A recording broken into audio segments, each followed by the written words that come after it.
Once upon a time in a kingdom far, far away, there was a princess named Nyra, and Princess Nyra had a beautiful shield. It glowed with golden light whenever she faced a fearsome dragon, an evil witch or a grumpy troll, whenever anyone tried to hurt her or break her spirit. Her shield would pulse with power, protecting her from harm.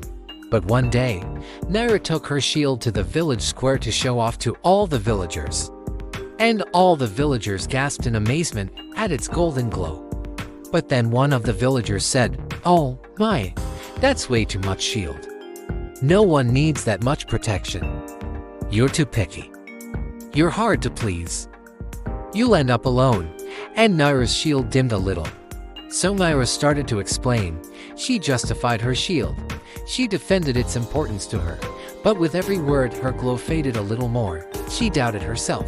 She asked, "Am I being too much?"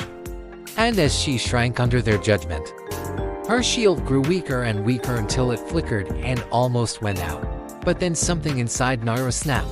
She took a deep breath, steadied her voice, and walked forward, her chin held high, her heart open, her shield intact.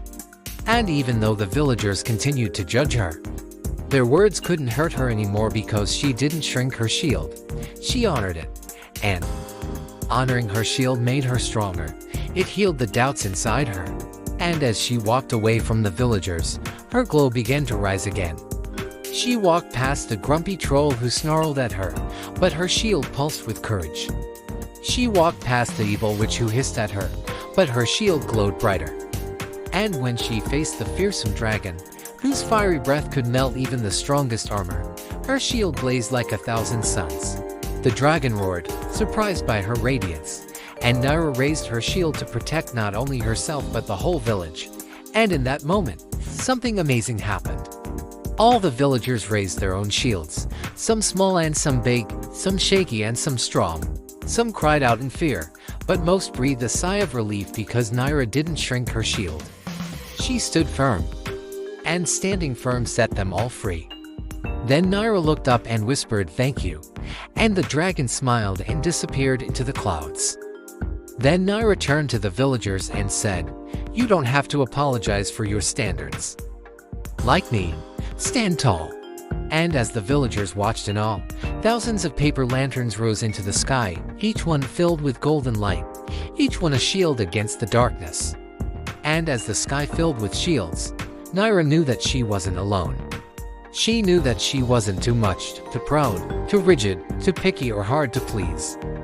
She just needed to honor her shield. And that's when she realized that sometimes we need to be a little bit too much, a little bit too proud, a little bit too rigid to protect ourselves from those who don't deserve our love and light. The end. If you've ever felt guilty for expecting more, like and subscribe so you never miss an adventure. Because together we can change the world. One story at a time. Thank you for watching. See you next time.